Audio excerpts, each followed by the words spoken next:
Assalamualaikum warahmatullahi wabarakatuh. Selamat datang di channel Cahaya Perantauan, menghadirkan kisah-kisah hikmah luar biasa, penuh misteri, inspirasi, dan pelajaran hidup. Ayo pastikan untuk subscribe, like, dan share. Saya doakan semoga mendapatkan keberkahan hidup, kebahagiaan, dan rezeki yang lancar. Amin. Yuk, mari kita simak ceritanya. Pernahkah Anda membayangkan bagaimana rasanya difitnah melakukan sesuatu yang tidak pernah Anda lakukan? Itulah yang dialami Nina, seorang TKW yang dijebak dan dipenjara atas tuduhan mencuri. Di tengah kehancuran hidupnya, sebuah bukti dari CCTV yang tak terduga muncul dan mengungkap kebenaran, mengubah nasibnya secara dramatis. Bagaimana perjuangan Nina bertahan di tengah fitnah keji dan akhirnya mendapatkan keadilan? Saksikan kisah penuh air mata dan inspirasi ini sampai akhir. Sebelum kita mulai, mari bersyalawat kepada Nabi Muhammad Shallallahu Alaihi Wasallam dengan mengetikkan syalawat di kolom komentar, subscribe channel ini, dan semoga yang mendengar cerita ini mendapatkan pahala, kelancaran rezeki, serta keberkahan hidup. Amin. Ayo, mari kita simak cerita selengkapnya. Bab 1, Harapan di Negeri Orang. Nina berdiri di dermaga pelabuhan dengan koper kecil di tangannya, menatap kapal besar yang akan membawanya ke negeri jauh. Angin laut yang dingin menerpa wajahnya, bercampur dengan rasa ragu dan tekad yang membara. Ia menghela napas panjang, mencoba menenangkan hatinya yang bergejolak. Di satu sisi, ia merasa bersalah meninggalkan anak sematawayangnya yang baru berusia 7 tahun. Di sisi lain, ia tahu ini adalah satu-satunya cara untuk keluar dari jerat kemiskinan yang mencekik keluarganya selama bertahun-tahun.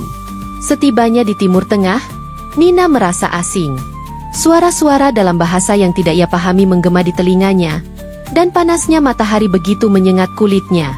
Ia dijemput oleh seorang pria dengan wajah dingin yang hanya menyebut nama majikannya, lalu membawanya ke rumah besar yang megah. Rumah itu berdiri seperti istana di tengah kota, dengan gerbang besi besar dan taman yang terawat rapi. Bagi Nina, ini adalah pemandangan yang selama ini hanya ada dalam mimpi. Namun, rasa kagumnya tak berlangsung lama. Begitu memasuki rumah itu, Nina disambut dengan tatapan sinis dari Aisyah, sepupu majikannya, yang langsung membuatnya merasa tidak diinginkan. Hari-hari awal Nina di rumah itu berjalan berat. Meski tugasnya jelas, membersihkan rumah, mencuci pakaian, dan memasak, ia kerap mendapat kritik pedas dari Aisyah, bahkan untuk hal-hal kecil yang sebenarnya tak perlu dipermasalahkan. "Kamu lambat sekali. Apa di negaramu tidak diajarkan bekerja cepat?" Aisyah mengejek sambil melemparkan kain lap ke lantai. Nina hanya bisa menunduk dan meminta maaf, meskipun dalam hatinya ia merasa sakit hati. Namun, ia selalu mengingat nasihat ibunya sebelum berangkat. "Nina, jangan pernah menyerah. Kita hidup dengan bekerja keras, bukan melawan." Tidak semua orang di rumah itu memperlakukan Nina dengan buruk. Majikan perempuan, Madam Laila, cenderung baik dan jarang memarahi Nina selama semua pekerjaan selesai tepat waktu. Namun, kehadiran Aisyah yang sering ikut campur dalam urusan rumah tangga membuat Nina sulit merasa nyaman. Suatu hari, saat Nina sedang membersihkan lantai ruang tamu, ia mendengar percakapan Aisyah dengan teman-temannya. "Aku tak mengerti kenapa mereka membawa orang seperti dia ke sini. Orang kampung hanya tahu cara membuat masalah," kata Aisyah sambil tertawa keras. Hati Nina tersayat, tapi ia menahan tangisnya. Ia tak ingin menunjukkan kelemahan di depan orang seperti Aisyah. Kehidupan Nina menjadi rutinitas yang penuh tekanan. Ia bangun sebelum fajar untuk menyiapkan sarapan dan baru tidur menjelang tengah malam setelah memastikan semua pekerjaan selesai. Meski lelah, ia selalu menyempatkan diri untuk menelepon anaknya setiap minggu. Suara ceria anaknya menjadi satu-satunya penghiburan yang membuatnya kuat menghadapi hari-hari berat. Namun, setiap kali telepon itu berakhir, Nina menangis di sudut kamar pelayan yang sempit, merindukan pelukan hangat anaknya. Pada suatu malam, ketika semua orang di rumah telah tidur, Nina duduk di lantai kamar, menatap selembar foto anaknya yang ia bawa dari Indonesia. "Ibu akan kuat demi kamu," bisiknya pelan sambil mengusap air mata. Namun, suara langkah kaki yang mendekat membuat Nina buru-buru menyembunyikan foto itu. Ternyata Aisyah berdiri di ambang pintu, menatapnya dengan tatapan dingin. "Apa yang kamu sembunyikan? Kamu mencuri sesuatu, ya?" tuduh Aisyah tiba-tiba. Nina terkejut dan dengan cepat menjelaskan bahwa itu hanya foto anaknya. Tapi Aisyah hanya mendengus. lalu pergi tanpa sepatah kata.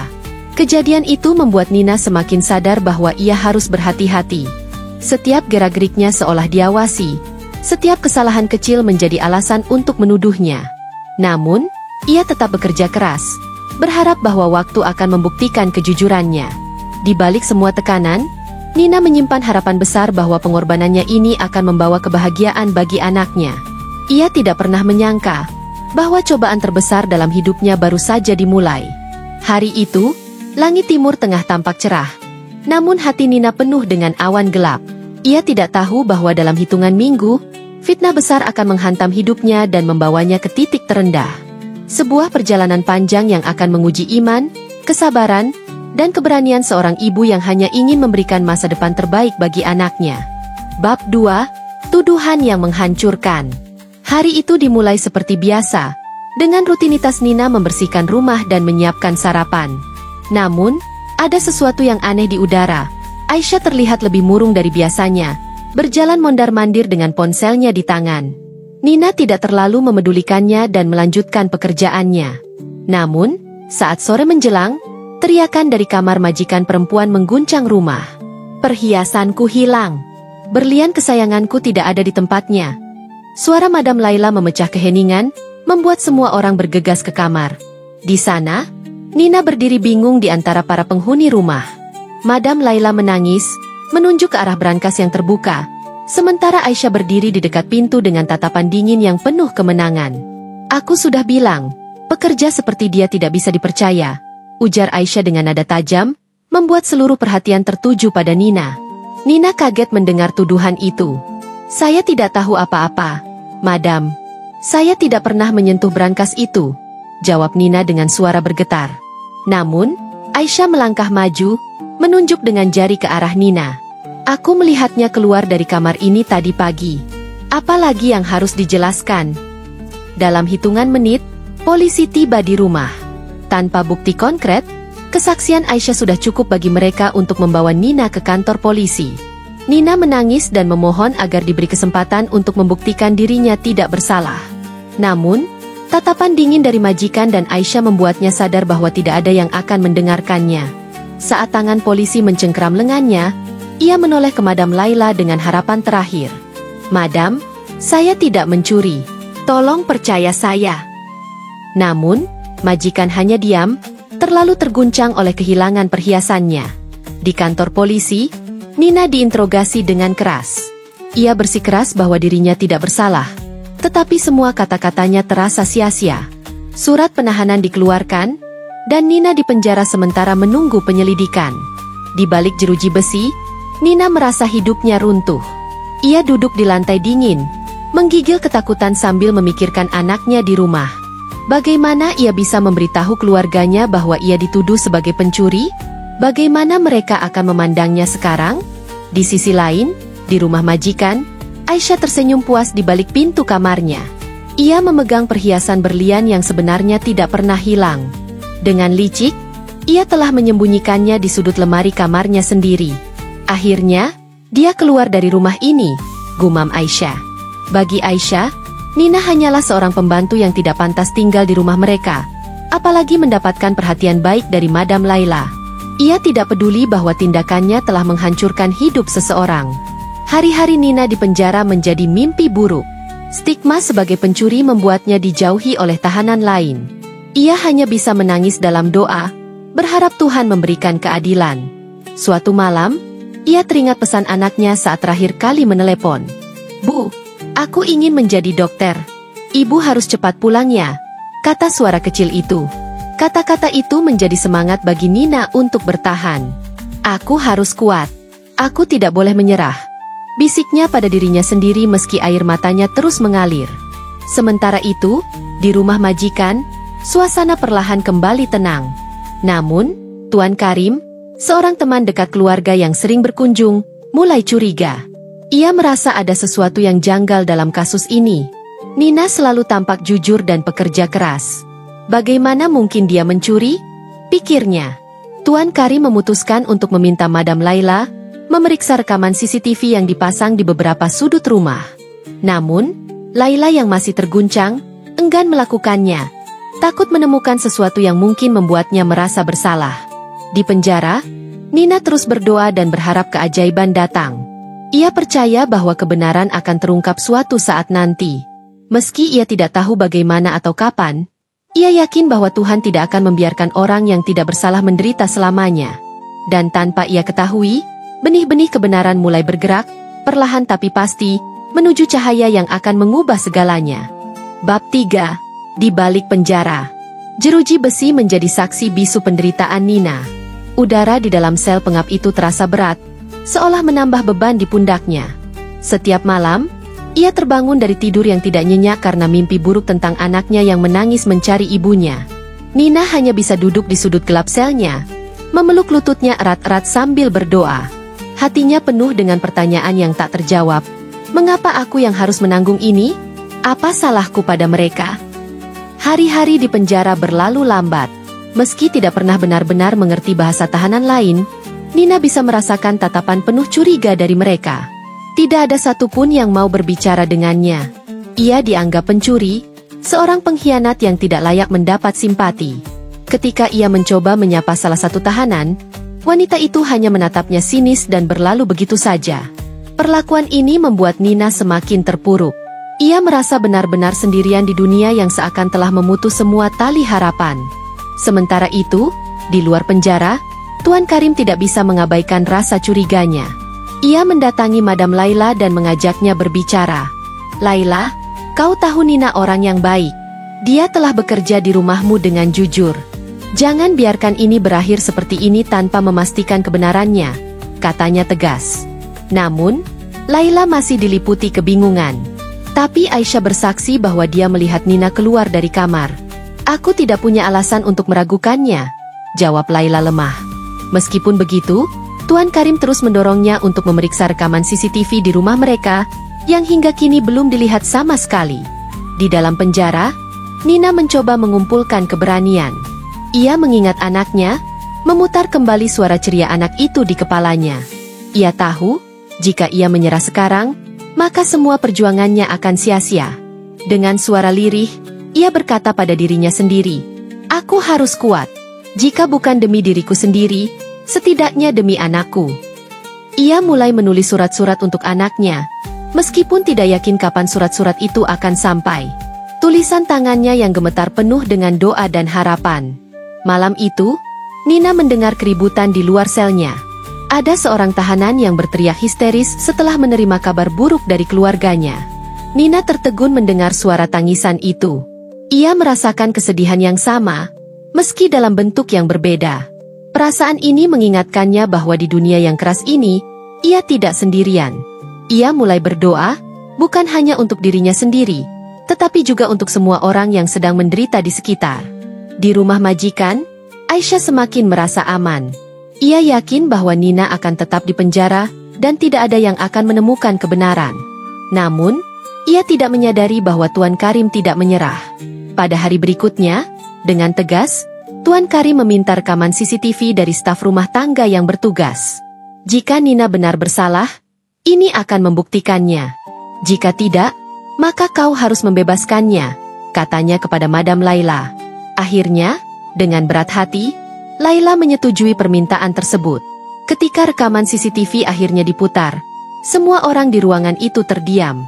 Di layar, terlihat jelas bahwa pada hari kejadian, Aisyah memasuki kamar Laila dengan membawa tas kecil. Tak lama kemudian, ia keluar dengan sesuatu yang terlihat seperti kotak perhiasan. Aisyah tampak gugup dan berhenti sejenak untuk memastikan tidak ada yang melihatnya. Saat layar menampilkan detik-detik ini, wajah Laila memucat. Ini tidak mungkin, gumamnya pelan, sementara Tuan Karim menatapnya dengan tajam. Di penjara, Nina masih duduk di sudut gelap selnya, tidak tahu bahwa keadilan sedang bergerak mendekatinya. Ia tetap memeluk dirinya sendiri, berusaha menenangkan hati yang penuh luka. Namun, dalam doanya yang terakhir sebelum tidur malam itu, ada rasa tenang yang berbeda. Seolah-olah, di tengah kegelapan hidupnya, secercah cahaya perlahan-lahan mulai muncul. Bab 4, Bukti yang mengubah segalanya. Pagi itu, Nina duduk di lantai selnya dengan kepala tertunduk. Matahari yang masuk melalui celah-celah jeruji besi terasa dingin baginya. Ia bahkan tidak tahu hari apa sekarang. Setiap detik di dalam penjara terasa seperti abad yang tak berujung. Namun, jauh di lubuk hatinya, ia masih menggenggam harapan kecil bahwa kebenaran akan datang. Sementara itu, di rumah majikan, suasana mencekam memenuhi ruang keluarga saat rekaman CCTV diputar untuk kedua kalinya di depan Madam Laila dan Tuan Karim. Rekaman itu menunjukkan dengan sangat jelas, detik demi detik, bagaimana Aisyah dengan tenang masuk ke kamar Madam Laila, membuka brankas, dan mengambil kotak perhiasan. Wajah Aisyah terpampang jelas dalam rekaman tersebut, tanpa ruang untuk menyangkal. Tuan Karim hanya menggelengkan kepala, kecewa. Laila, inilah kebenarannya. Nina tidak bersalah. Kau telah menghancurkan hidup seorang wanita yang tidak melakukan apa-apa selain bekerja keras untukmu, ucap Tuan Karim dengan nada dingin.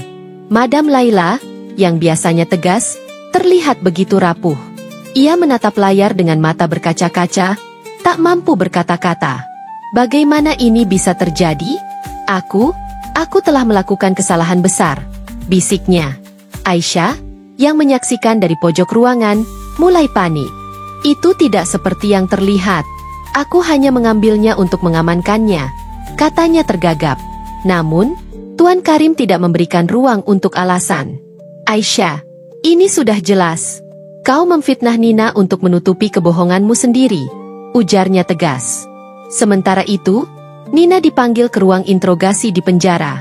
Petugas memberitahunya bahwa ada perkembangan baru dalam kasusnya. Nina tidak tahu harus merasa lega atau takut. Ia duduk dengan gelisah, menunggu seseorang masuk dengan penjelasan. Tak lama kemudian, pintu terbuka, dan seorang pengacara bersama seorang petugas kepolisian masuk membawa berkas. Kami telah menemukan bukti baru yang membuktikan bahwa Anda tidak bersalah, kata petugas itu. Nina hampir tidak percaya apa yang baru saja ia dengar.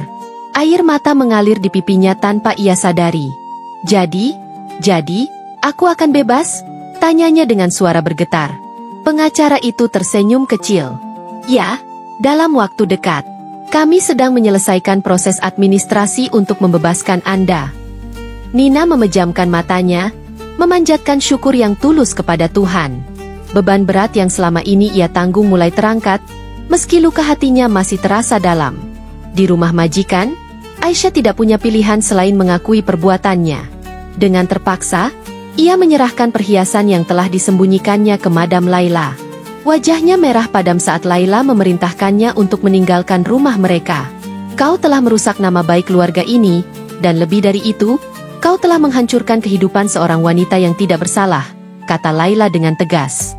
Aisyah meninggalkan rumah itu dengan rasa malu yang mendalam, sementara Laila segera bersiap untuk menebus kesalahannya. Ketika pintu sel Nina dibuka dan ia melangkah keluar, air matanya tidak dapat tertahan lagi. Ia menatap langit biru untuk pertama kalinya dalam minggu-minggu yang terasa seperti seabad. Ia masih tidak percaya bahwa ia akhirnya bebas. Di luar penjara, Madam Laila dan Tuan Karim telah menunggu untuk menjemputnya. Melihat wajah majikannya, Nina merasakan campuran emosi, marah, kecewa, tetapi juga lega. Laila melangkah maju, memegang tangan Nina, dan berkata dengan suara bergetar, Nina, aku tidak akan pernah bisa meminta maaf dengan cukup. Aku telah mempercayai orang yang salah dan menyakiti orang yang tidak bersalah. Nina tidak menjawab seketika. Ia hanya menatap majikannya dalam diam sebelum akhirnya berkata, Saya hanya ingin kembali ke rumah. Saya ingin bertemu anak saya. Laila mengangguk dengan air mata yang mengalir di pipinya. Kami akan memastikan kau kembali dengan selamat, Nina. Dan sebagai permintaan maaf, aku akan memberikan kompensasi untuk semua penderitaan yang kau alami, tambahnya. Nina tidak mengatakan apa-apa lagi, tetapi dalam hatinya, ia tahu bahwa keadilan akhirnya berpihak padanya. Bab 5, Kehormatan yang kembali. Nina menatap keluar jendela mobil yang membawanya pulang ke rumah majikan untuk terakhir kalinya. Langit biru timur tengah yang dulu terasa seperti penjara kini tampak lebih luas dan penuh harapan. Namun, di dalam hatinya, masih tersisa luka yang belum sepenuhnya sembuh. Mobil berhenti di depan rumah megah yang selama ini menjadi tempatnya bekerja. Ia melangkah keluar, dengan hati-hati menatap ke sekeliling, seolah mengukur keberanian untuk menghadapi semua yang telah terjadi. Madam Laila menyambutnya di pintu dengan wajah penuh rasa bersalah. Masuklah, Nina, katanya dengan nada lembut, berbeda dari sikap tegasnya sebelumnya. Di dalam ruang tamu, seluruh anggota keluarga berkumpul, kecuali Aisyah yang telah pergi dari rumah itu. Di meja kecil, terdapat amplop besar berisi uang kompensasi dan tiket pesawat pulang ke Indonesia. Aku tahu tidak ada yang bisa mengganti apa yang kau alami, tapi aku berharap ini bisa membantu kehidupanmu dan anakmu di Indonesia, ucap Madam Laila, air matanya menetes. Nina menatap amplop itu sejenak, lalu mengalihkan pandangannya ke wajah Madam Laila. Terima kasih, Madam. Tapi uang ini tidak akan menghapus rasa sakit yang saya rasakan selama di penjara, ujarnya, suaranya bergetar namun penuh keteguhan. Semua orang di ruangan itu terdiam, menyadari betapa dalamnya luka yang telah mereka sebabkan. Namun, Nina melanjutkan, tapi saya memilih untuk memaafkan. Bukan untuk Anda, tapi untuk diri saya sendiri. Saya ingin melanjutkan hidup tanpa membawa kebencian. Kata-kata Nina membuat Madam Laila menangis semakin deras. Kau adalah wanita yang jauh lebih kuat dari yang pernah aku bayangkan, katanya dengan suara serak. Nina hanya tersenyum kecil, lalu berdiri dari kursinya. Ia berjalan menuju kamar kecil yang dulu menjadi tempat tinggalnya. Ruangan itu kini kosong. Hanya tersisa kenangan akan hari-hari yang berat namun penuh perjuangan. Dengan pelan, ia memungut foto anaknya yang masih terselip di bawah bantal. Ibu akan pulang, bisiknya pada diri sendiri. Saat Nina keluar dari kamar, ia bertemu Tuan Karim yang menunggunya di ruang depan. Nina, kau adalah korban dari kezaliman, tapi kau memilih untuk memaafkan. Itu adalah kekuatan yang luar biasa. Aku harap kau tahu, kami semua menyesali apa yang terjadi, katanya tulus. Nina mengangguk pelan. Terima kasih, Tuan. Anda adalah orang pertama yang percaya pada saya, dan saya tidak akan melupakan itu. Malam itu, Nina diterbangkan kembali ke Indonesia. Di dalam pesawat, ia merasakan perasaan yang bercampur aduk, lega, sedih, dan penuh harapan. Ia menatap keluar jendela, membayangkan wajah anaknya yang menantinya di rumah. Setelah bertahun-tahun merindukan pelukan hangat anaknya, akhirnya ia bisa kembali dan memulai hidup baru tanpa bayang-bayang fitnah yang menghancurkan. Saat tiba di bandara, Nina melihat anaknya berdiri di antara kerumunan, memegang papan kecil bertuliskan, "Selamat datang, Ibu." Air mata mengalir di pipi Nina. Ia berlari memeluk anaknya, memeluk masa depan yang selama ini ia perjuangkan. Dalam pelukan itu, semua rasa sakit, ketakutan, dan penderitaan seolah mencair menjadi rasa syukur yang tak terhingga. Dari pengalaman pahit itu, Nina belajar bahwa kebenaran mungkin terlambat datang, tapi ia akan selalu menang pada akhirnya. Hidupnya tidak akan sama lagi, tapi ia telah menemukan kekuatan dalam dirinya untuk bangkit dan melanjutkan. Dan di tengah-tengah penderitaan yang pernah ia alami, ia kini bisa berdiri dengan kepala tegak, dengan kehormatan yang telah kembali padanya.